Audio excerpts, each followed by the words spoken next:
የኢራን የሚሳኤል ጥቃት በእስራኤል መሠረተ ልማቶች ላይ ውድመት ማድረሱ ተገለጸ።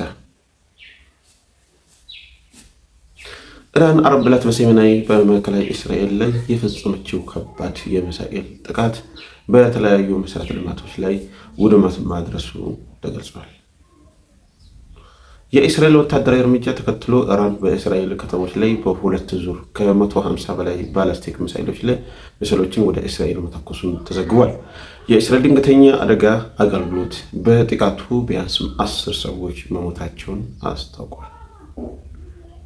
በጥቃቱ ከ100 በላይ ሰዎች ጉዳት እንደደረሰባቸው ቢቢሲ የእስራኤል የአገር ውስጥ መገናኛ ብዙሃን ጠቅሶ ዘግቧል።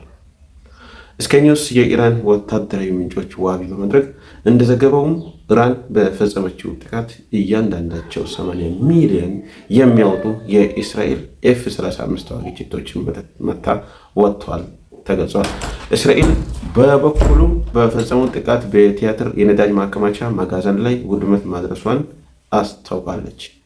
የእስራኤል ኢራንን ለመምታት ከተጠቀምባቸው 100 የጦር ጄቶች መካከል እጅግ ዘመናዊ የሆኑት አዲር የሚል ስያሜ የተሰጣቸው እነዚህ ኤፍ-35 ጄቶች እንደሚገኙም ተነግሯል። የጦር አውሮፕላኖች ወደ ግዳጅ ለመሰማራት በሰዓት ለእያንዳንዳቸው ከ44,000 የአሜሪካን ዶላር በላይ እንደሚያስፈልግም ነው የተገለጸው።